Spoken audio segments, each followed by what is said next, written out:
Hi guys, welcome to my channel. I'm Faith Amina, and on my channel we do a little bit of everything. We do home decor, fashion, business, and we talk money. And today we're going to be talking about a little bit of like money and business, and I just want to share my experience as a landlord during a pandemic only to traveling nurses. Right. So let's get right into it. If you like anything that I have to say, if you learned anything, please share down in the comment. Tell me what you learned. Tell me something that you know. If I didn't cover everything, I'm going to try to keep this video kind of short. So yeah. Also, if you guys want to know more about me, look at some of my videos. I am a home stager. I also do home decor in my house. I'm coming up on 1 year as a homeowner. So if you don't know anything about that, about my journey, check that out on my videos that I have posted. So let's get right into it. If you see me looking down, it's because I wrote some notes just so I can stay on topic. I have been known to ramble, so we're going to try to cut that in half. All right, so at first, I want to say when I first started, so I bought my house in March of last year, right when the pandemic happened. We was on shutdown, and then I want to say 3 months after that, I put my house on, well, not my house. I put my room on market to be used and rented out. I knew buying my house that I wanted someplace that was going to be able to help me financially as another stream of income. So when I was looking for homes, I wanted to make sure that I got a 2-bedroom plus. So I got a 2-bedroom house. Thankfully, my house is leveled off. So my guest bedroom has its own level and its own bathroom. So I barely ever see my tenant, which is really cool because he's a traveling nurse. So like he's tired. We don't have to share bathrooms, especially with the pandemic. We don't have to share like spaces.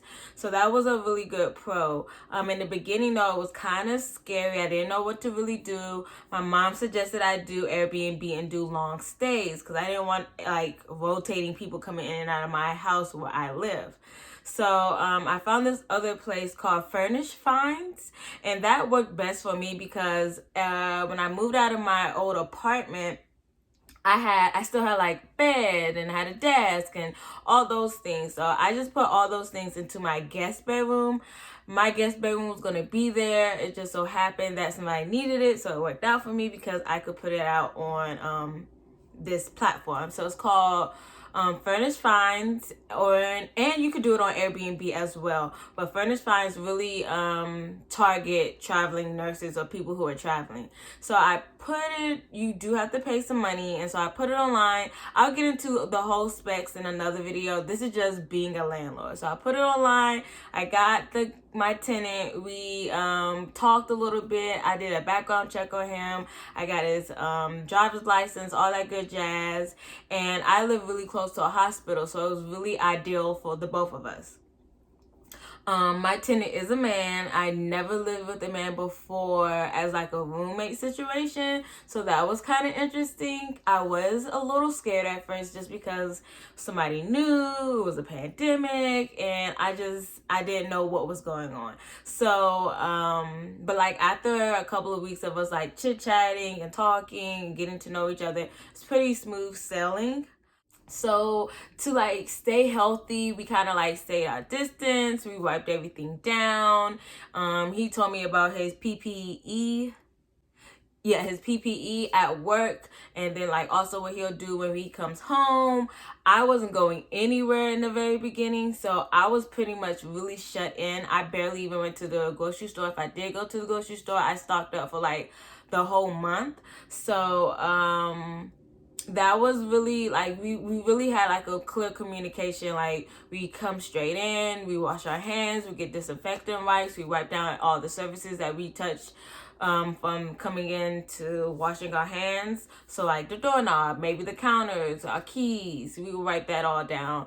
And we still do those things now. It's kind of like a habit now. So that was pretty cool that we talked about those situations and what to do. If you don't feel comfortable, you can always wear a mask. But I know he wore a mask at work. I know he wears a mask coming back home. So I wasn't I was okay with that, especially because we was wiping everything down, keeping our hands clean. And again, like I said in the beginning, he has his own level. I have my own level. The only place we really share is the laundry room and the kitchen. So it was pretty cool. So it's really been a really interesting time, guys. I thought it would be scary. I thought it would be like difficult. A lot of people have asked me like, what is it like living with a male? And to be honest, I think it would be just as much, I think it would be the same if I lived with a girl or a woman, because we have our own levels. Like, we don't have to share a bathroom. I'm not bumping into him. The only time it gets like a little like touch and go is if like he's in the kitchen or I'm in the kitchen. My kitchen isn't small, but it isn't the biggest kitchen. So like sometimes it could be a little, oh, excuse me, here we go. If you've ever watched any of my videos, you've seen my kitchen, so you know. Oh, so you know what's going on with my kitchen situation. So that happened. He's really cool. So when he first came, he was only supposed to stay for 3 months. June, July, August. And then like at the end of June, he was like, hey, the job wants me to stay another 3 months. Is that okay? And I was like, yeah, do you want to stay here? And he was like, yeah, I'll stay here. Like, it'll be too much to move. And I was like, okay, cool, great. So then he stayed another 3 months. And he stayed September, October, November. October came around, he asked for another 3 months. So October, December, January, December, January, February. And so we're in February now, and I think next month is his last month in March. It's been a delight. It's really been a delight. He's one of the best tenants I could ask for. He's super sweet. He got me a Christmas gift. I got him a Christmas gift. He does have a cat. His cat is really sweet.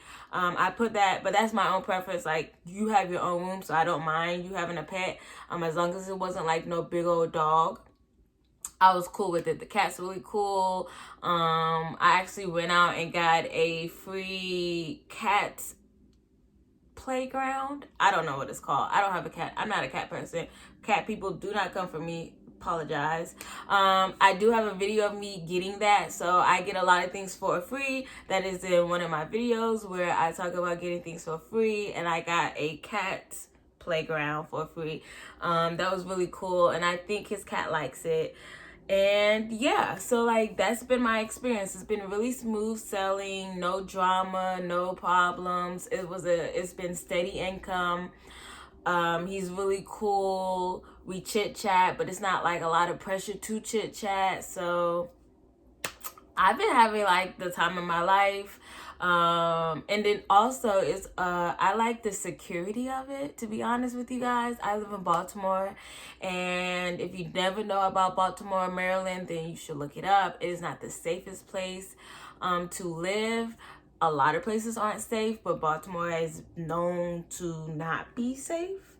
And with that being said, it really, I'm appreciative of him being here, because I'm a single woman living in this house, and this house was previously vacant, and so people know that. And also you know, I'm not that tall. I'm like 5'1", maybe 145 pounds, give or take a couple of pounds, couple of inches, whatever. So I really appreciate him like being here, because I know people watch, and I won't say that I live in a very bad part of Baltimore, but I don't live in the best part of Baltimore. I'm kind of like in the middle. Like, gentrification is like 2 blocks down, well, is the next block over, and then non-gentrification is over there. So like I'm really in the middle of the two.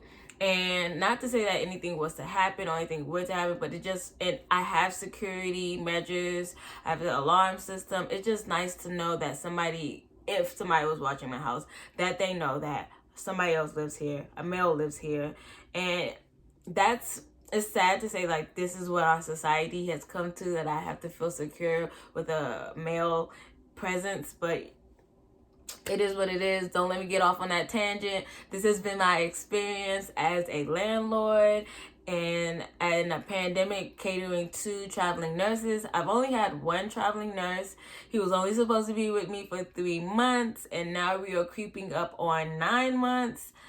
Yeah, we're creeping up on like 9 months almost. So it's been a blast. If you have a spare room, if you live near a hospital, I would say if you even live within like 3 to 4 miles of a hospital, definitely look on Furnish Finds. You can pay, and it's just a great, I would do it. I've done it. I haven't had any horror stories. The people that I know who've done it haven't had any horror stories. Some other traveling nurses that I know have really enjoyed staying. And it's really like cut and dry. Like, you know, you hear horror stories with like Airbnb sometimes, but this has been very lucrative. It's been very stable, and I appreciate it. So that's been my experience. If you want to get into it, let me know. Put your comments down below. If you have any more questions for me, I'll be more than happy to answer any of your questions. And if you want to see what my guest room looks like that I have rented out, I'll put a video of it here.